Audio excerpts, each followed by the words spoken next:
Hey guys, Tuesday evening to night routine mini walk பார்க்கலாமா? நானும் சில்லியாவும் evening போல் குட்டியாக ஒரு வாக்கிங் போயிட்டு சைக்கிள் அப்படியே ரவுண்ட்ஸ்லாம் போயிட்டு நம்ம பக்கத்து வீட்டுக்காரங்க மாடெல்லாம் வாங்கி விட்டுருந்தாங்களா, அதையும் கொஞ்ச நேரம் அப்படியே வேடிக்கை பார்த்துட்டு இருந்தோம்.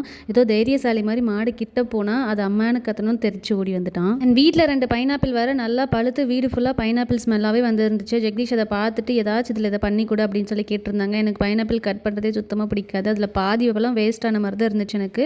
அண்ட் பைனாப்பிளை குட்டி குட்டியாக கட் பண்ணி கொஞ்சமாக பால் கொஞ்சமாக சுகர்லாம் ஆட் பண்ணி பைனாப்பிள் மில்க் ஷேக் தான் பண்ணி கொடுத்துருந்தேன். டேஸ்ட் ரொம்ப சூப்பராக வந்துருந்துச்சு. நைட்டு டின்னருக்கு என்ன செய்யறதுன்னு யோசிச்சே 8 மணி ஆயிடுச்சு. அதுக்கப்புறம் இடியாப்பம்லாம் சாப்பிட்டு ரொம்ப வருஷம் ஆனதுனால எனக்கு இடியாப்பம் தான் செஞ்சிருந்தேன். வீட்டில் இருக்கவங்க எல்லாருக்குமே இடியாப்பம் ப்ளஸ் தேங்காய் பால் காம்பினேஷன் ரொம்பவே பிடிக்கும். பட் எனக்கு இடியாப்பத்துக்கு மேலே அந்த வெள்ளைப்பாகும் வேர்க்கடலை பொடியும் தூவி சாப்பிட்றது ரொம்ப பிடிக்கும். இதோட பேர் நாங்கள் சந்தக்களி அப்படின்னு சொல்லுவோம். அது செய்யறதுக்கே செப்பரேட்டாக ப்ராடக்ட்லாம் வச்சிருப்பாங்க ஊரில். எங்கிட்ட அந்த ப்ராடக்ட் இல்லாதனால நான் இடியாப்பம் புளியெல்லாம் செஞ்சிருந்தேன். டேஸ்ட் ரொம்ப சூப்பராக வந்துருந்துச்சு. உங்கள் ஊரில் இதுக்கு பேர் என்ன சொல்லுவீங்க? இந்த காம்பினேஷன் உங்களுக்கு பிடிக்குமான்னு சொல்லி மறக்காமல் கமெண்ட் பண்ணுங்கள். பாய்.